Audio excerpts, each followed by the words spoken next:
They met me in the day of success, and I have learned by the perfectest report they have more in them than mortal knowledge. When I burned in desire to question them further, they made themselves air into which they vanished. While I stood rapt in wonder of it, came missives from the king, who all hailed me Thane of Cawdor, by which title before these weird sisters saluted me and referred me to the coming on of time, with Heel King that shall be. This have I thought good to deliver thee, my dearest partner of greatness, that thou mightst not lose the dues of rejoicing by being ignorant of what greatness is promised thee. Lay it to thy heart, and farewell.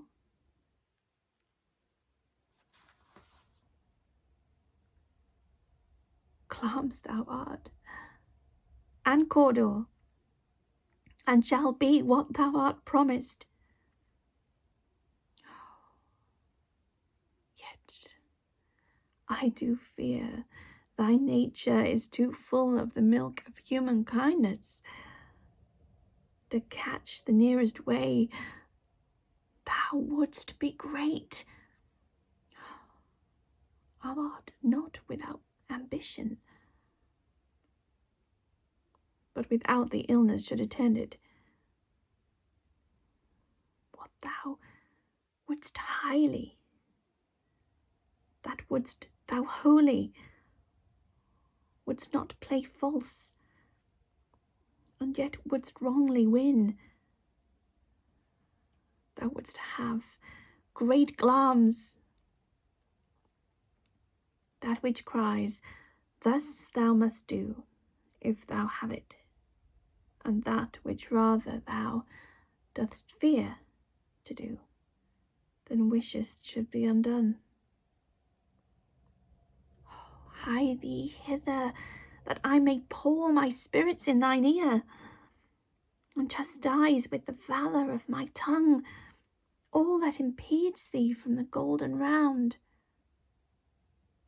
which fate and metaphysical aid doth deem to have thee crowned withal.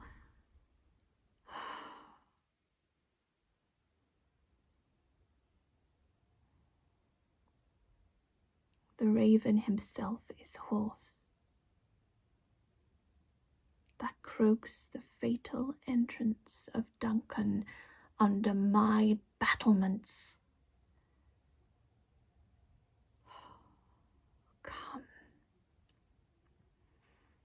Come, you spirits that tend on mortal thoughts, unsex me here, and fill me from the crown to the toe top full of direst cruelty. Make thick my blood.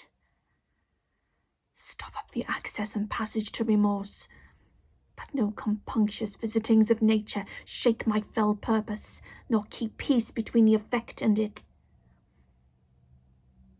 Come to my woman's breasts.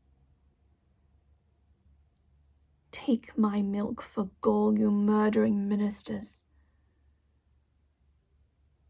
Wherever in your sightless substances you wait on nature's mischief,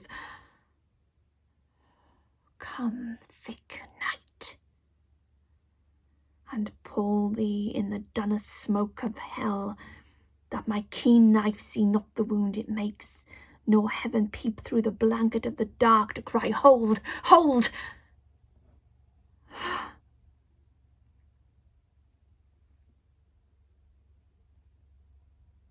Never shall sun that morrow see.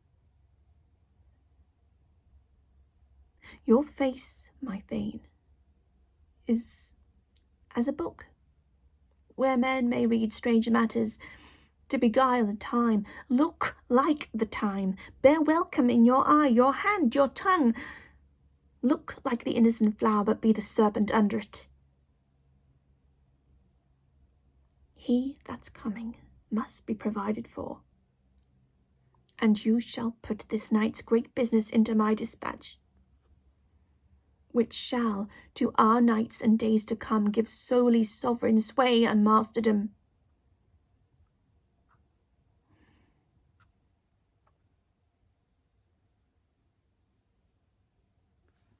Was the hope drunk, wherein you dressed yourself? Has it slept since? And wakes it now to look so green and pale? And what it did so freely? From this time such I account thy love. Art thou afeard to be the same in thine own act and valour as thou art in desire? Wouldst thou have that which thou esteemedst the ornament of life, and live a coward in thine own esteem, letting I dare not wait upon I would, like a poor cat in the adage? Oh, what beast was it then that made you break this enterprise to me?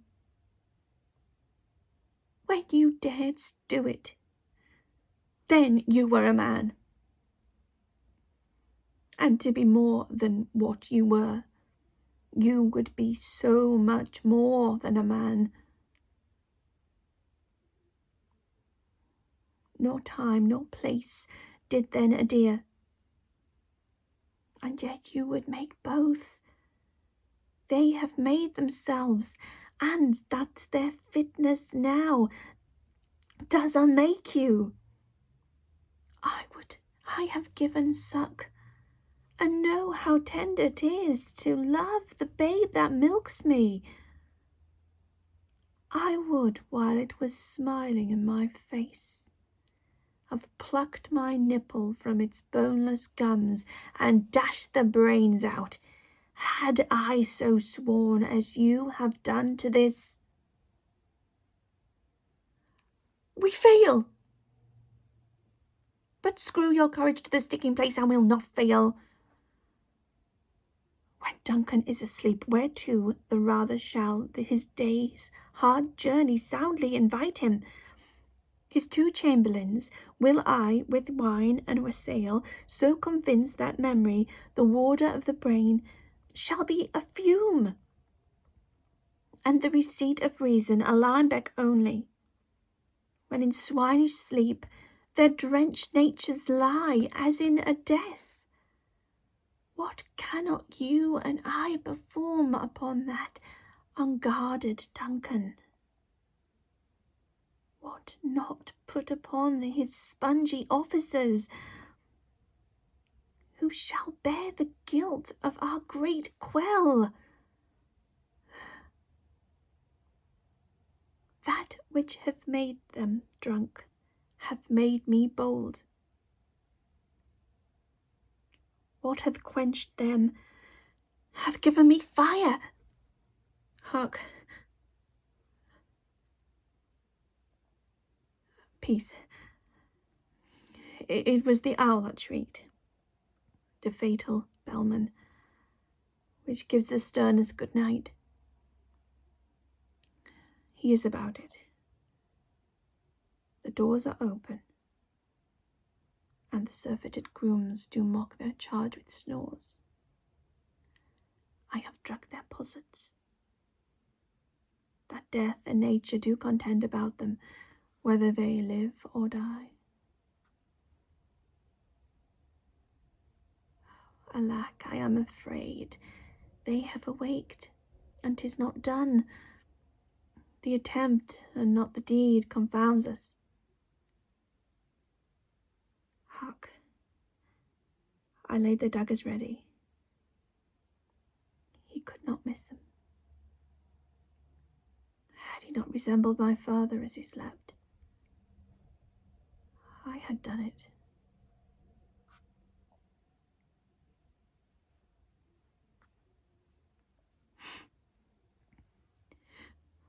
Wash your hands. Put on your nightgown. Look not so pale. I tell you again, Banquo's buried. He cannot come out of Von's grave. To bed. To bed. There's knocking. There's knocking at the gate. Come. Come, give me your hand. Give me your hand. What's done cannot be undone.